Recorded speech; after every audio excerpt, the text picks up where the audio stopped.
विपक्षी सांसदों के विरोध प्रदर्शन के बीच लोकसभा के 2 और सांसदों को निलंबित कर दिया गया। सदन की अवमानना के मामले में स्पीकर ने सी थॉमस और एमआरएफ को निलंबित कर दिया।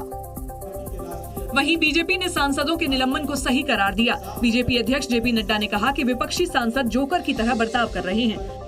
कल आप लोगों ने संसद में देखा होगा, आप संसद में नेताओं को भेजते हो कि वो वाद विवाद करें, लेकिन संसद में जिन लोगों को आपने भेजा है वो वाद विवाद के बदले जोकर का काम पकड़ लिया। उन्होंने जोकर वाला काम पकड़ लिया।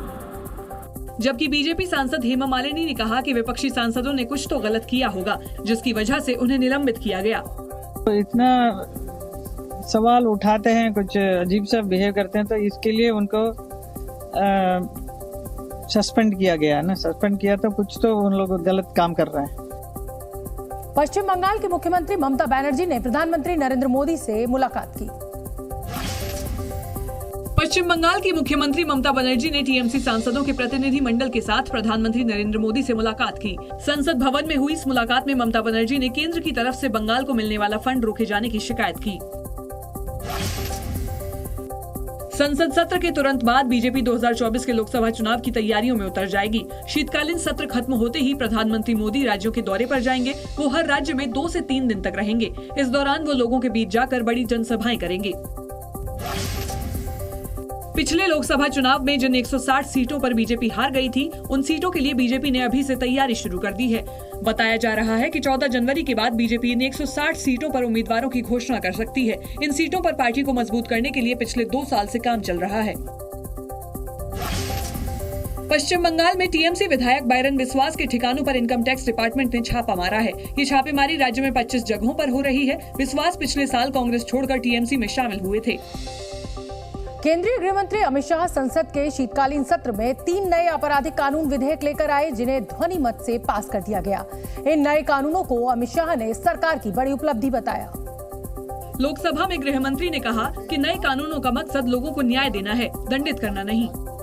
ये नए जो 3 कानून लेकर मैं आया हूँ, वो मूल भारतीय न्याय के संहिता के आत्मा को प्रकटीकरण देने वाले कानून है और सच अर्थ में आजादी के इतने सालों के बाद मान्यवर पहली बार ये तीनों आपराधिक कानूनों का, अपराध की सिस्टम को चलाने वाले कानूनों का, क्रिमिनल जस्टिस सिस्टम को चलाने वाले कानूनों का पहली बार मानवीयकरण होगा। गृह मंत्री ने कहा कि सरकार ने 150 साल पुराने अंग्रेजों के कानूनों को बदलने का काम किया है। मोदी जी के इस इनिशिएटिव ने हमारे तीनों कानून को एक गुलामी की मानसिकता और उसके चिन्हों से मुक्त करा है। इस दौरान अमित शाह ने नए कानूनों की प्राथमिकता भी बताई। सबसे पहले महिलाओं और बच्चों के विरुद्ध को अपराध को प्रायोरिटी दी गई है। मानव शरीर पर प्रभाव डालने वाले विषयों को प्रायोरिटी दी है। उसके बाद में देश की सीमाओं की सुरक्षा को प्रायोरिटी दी है। लोकसभा में अंग्रेजों के जमाने से चले आ रहे कानूनों को बदलने के लिए लाए गए विधेयकों पर चर्चा भी हुई। इस दौरान एमआईएम सांसद असदुद्दीन ओवैसी ने नए कानूनों को जनता पर जुल्म करने का हथियार बताया। एआईएमआईएम अध्यक्ष असदुद्दीन ओवैसी ने नए कानूनों की तुलना रॉलेट एक्ट से करते हुए उनका विरोध किया कि अगर आज भगत सिंह को और मोहनदास करमचंद गांधी को ये 3 क़वानीन बनाए जाते तो भगत सिंह और मोहनदास करमचंद गांधी कहते कि रॉलेट एक्ट है ये। वहीं भाषण के दौरान जब किसी सदस्य ने उन्हें टोका तो ओवैसी आग बबूला हो गए और कहने लगे कि वो मरने को तैयार हैं। अरे मैं तैयार हूँ मरने के लिए, तुम मारोगे क्या? बोलो, कहाँ मारोगे बताओ?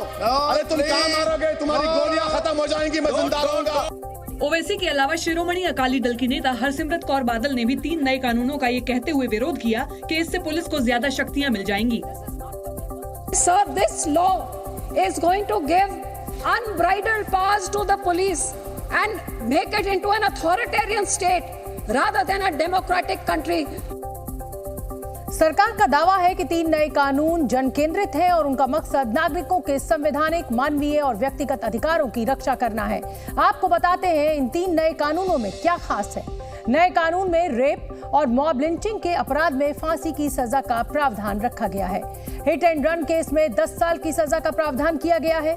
आतंकवाद की पहली बार व्याख्या की गई है और जो कोई भी भारत की एकता अखंडता को खतरे में डालेगा उसे आतंकवादी कृत्य में लिप्त माना जाएगा। राजद्रोह कानून की जगह देशद्रोह कानून लाया गया है। देश के खिलाफ बोलना गुनाह होगा और सशस्त्र विद्रोह करने पर जेल होगी। अमित शाह ने यह भी साफ किया कि व्यक्ति विशेष के खिलाफ बोलने पर जेल नहीं होगी, बल्कि देश के खिलाफ बोलने पर जेल होगी। इसके अलावा गैंगरेप में 20 साल की सजा या जिंदा रहने तक जेल का प्रावधान है। संगठित अपराध में साइबर क्राइम, लोगों की तस्करी और आर्थिक अपराध को शामिल किया गया है। डॉक्टर्स की लापरवाही से होने वाली मौत को गैर इरादतन हत्या की श्रेणी में रखा गया है। पुलिस की भी जवाबदेही तय की गई है। गिरफ्तार आरोपी के परिवार को जानकारी देनी होगी। यही नहीं, आरोपी की गैर मौजूदगी में भी ट्रायल हो सकेगा, जिससे उसे दूसरे देश से वापस लाना आसान होगा।